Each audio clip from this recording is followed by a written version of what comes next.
So we talked about a bunch of brand images, and we talked about creating brand perceptions and how these brand elements work together. But another part of this brand identity is to persuade consumers.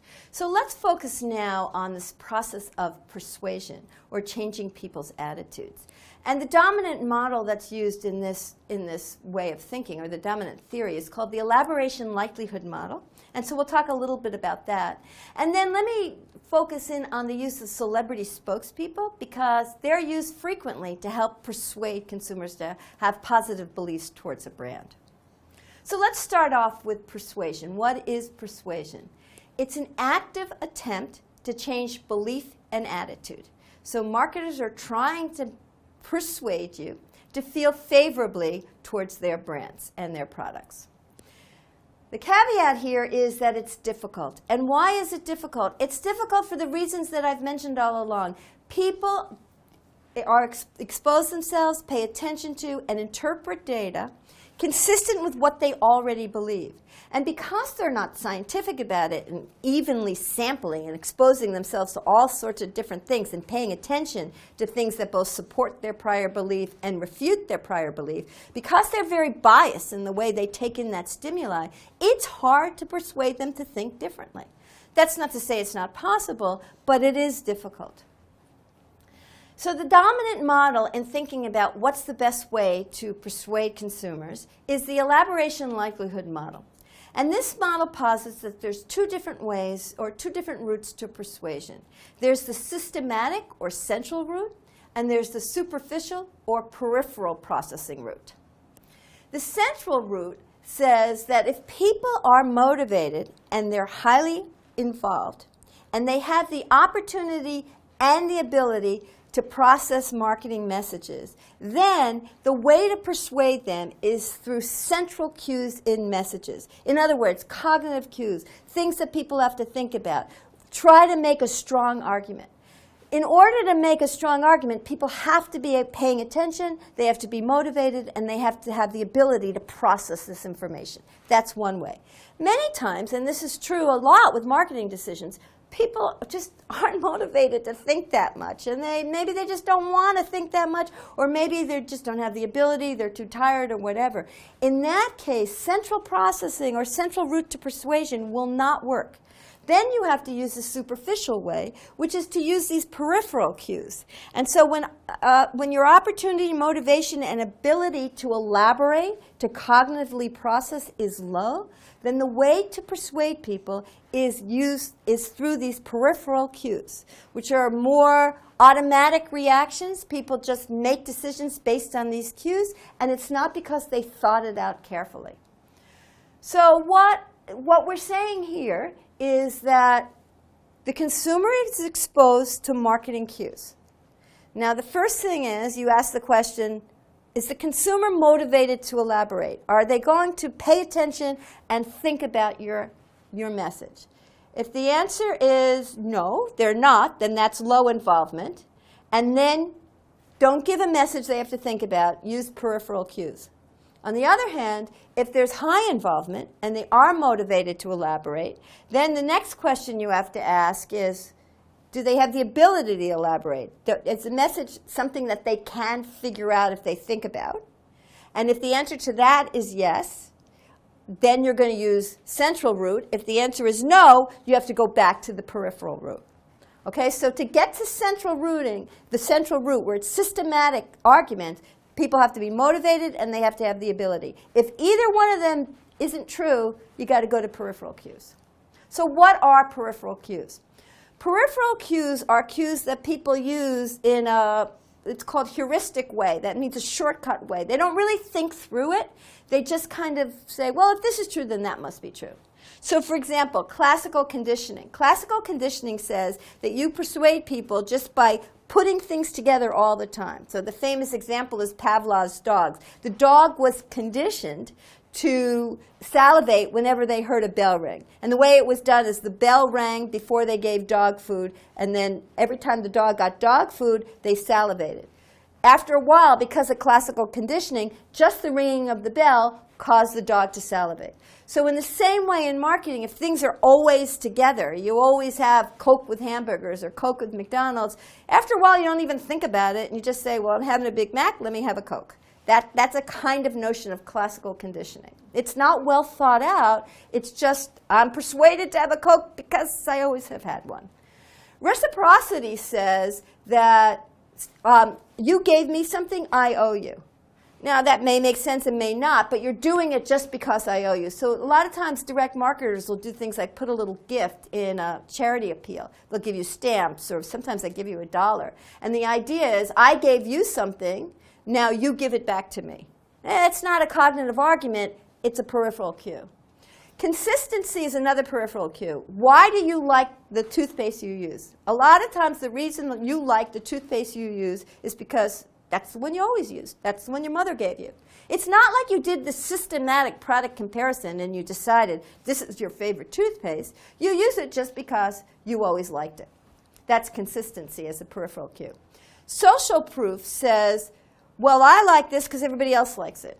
So New York Times lately has had the most emailed articles. People read them. Why did you read them? Well, everybody else emailed them. They must be good.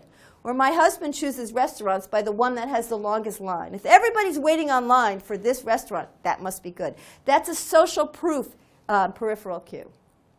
Liking says, if you like me, then you like my ideas. This is very important, and we'll see later for celebrity spokespeople. If you like the celebrity spokesperson, then you're going to like what they like.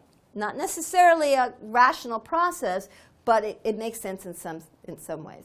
Authority says, just because I say so, you should do it. That's another peripheral cue. So because somebody in authority says you should do something, you should do it. It's not because you thought it out, it's because it meets your preferences, just because someone told you to do it. And the last peripheral cue that I'll just mention today is this peripheral cue of scarcity. Because there aren't very many of them, it must be good. So some marketers use this idea of scarcity to create product quality. A modern one that's recently been using that is Lululemon. And Lululemon purposely does not have, they go to stockouts easily. If you don't get there quickly, it'll run out, the design you might want. And people infer from that it's high value, high quality product. So all of these are peripheral cues. Not well thought out central processing arguments, but cues that people use to persuade themselves of one thing or another. So now let's think about celebrity endorsements in terms of these two roles of persuasion. So in one way, that you can use a celebrity in a central processing way. And in that way, the idea is going to be the celebrity is an expert. And the reason that the celebrity endorsement matters is because that person is an expert, and therefore there's information in that endorsement. Celebrity as a peripheral cue is going to be because the celebrity is attractive, or because I like the celebrity, then I want to use the products that they use. So celebrities can be used in both ways, either in a central or in a peripheral way. When you're thinking about different celebrities to use to help endorse your products, there's certain things you want to think about. First of all, who's the target segment? And does that target segment like that celebrity? So that's going to be an important thing.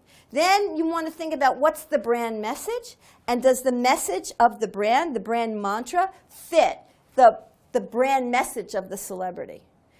Then another thing you want to think about is how attractive is the celebrity? Is this a popular, a positive celebrity? Because you don't want to take a celebrity that nobody likes, obviously. Other considerations are how costly is it? Celebrities can be very expensive. Is it worth it? Some of them are cheaper. Maybe that's a better value for your money. And nowadays, very, very important is the social network. So some of the celebrities that are chosen for endorsement is because they have a very, very strong social network and they have a lot of followers. And so the clout scores and those kinds of different scores are indicating the social connectiveness of these different celebrities. And all of those go into the decision of which celebrity to choose.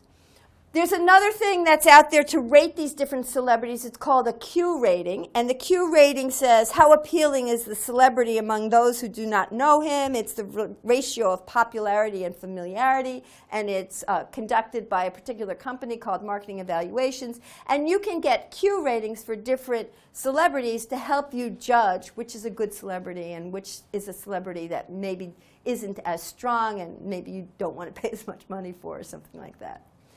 So what's the, I think you're probably starting to get the idea of how these celebrities work. Formally, we think of it as a notion of transfer of meaning, and that's the model that's used to indicate the effectiveness of celebrities. So the idea is that celebrities have very charged, powerful meanings, and what you want to do is transfer the meaning of that celebrity to your product. So advertising firms, marketing firms, branding firms try to choose a celebrity that best represents the appropriate symbolic properties of the product so that that meaning from that celebrity will then transfer to the meaning of the product. And celebrities are quite powerful. There have been some fMRI studies that show that when you show an image of just a normal person, certain areas of the brain light up, but if you show an image of a celebrity, different areas of the brain light up. So there's an automatic or visceral reaction to celebrities. They just get more attention. And they can be very, very effective at creating a brand image and at differentiating a brand. If a celebrity is associated with one brand and not another, that can be a very effective differentiation. And going back to this elaboration likelihood model, when you think of the celebrity as working in a central processing way, we talk about that as having a credible source. And so in that way, the celebrity is an effective spokesperson because of your expertise and their trustworthiness. So one of the very effective, at the time, spokespeople for Nike was Tiger Woods. Now, obviously, there's been some controversy around Tiger Woods in more recent time. But when Tiger Woods was the first spokesperson for Nike Golf, he worked in two ways. He was very credible as an endorser for golf products because he was such a successful golfer. And obviously you think there's some expertise in his golfing ability, and he knows what he's talking about with regard to product. That's a central processing kind of use of Tiger Woods. And that's source credibility. He's a credible source. The other way of thinking about Tiger Woods is he's also an attractive source. People liked him at the time. They were very familiar with him. And anything he did, people would like. So he was used as a spokesperson not only for golfing, for Nike, but he's also used for other products which were not necessarily based on his expertise, but just based on his attractiveness. And when he got into some scandal and some issues where his attractiveness was not as strong, some of those endorsements were dropped because he was no longer an attractive source. The ones that tended to stay with Tiger were based more on his credibility as a source. And you can see when you think about these different methods of persuasion why some companies might keep him and some companies might not want to keep him. And the ways the celebrities and models are used in these advertisements or endorsements is they can say, there's an explicit mode. They can say, I endorse this product. I believe in this product. There's an implicit mode that says, well, I use this product. There's an imperative mode that says, well, you should use this product. And then there just can be these co-present, the celebrities around this product. So a lot of product placement, a lot of fashion companies give their celebrities their clothes to wear, so the celebrity's just wearing those clothes, and that is a kind of endorsement as well.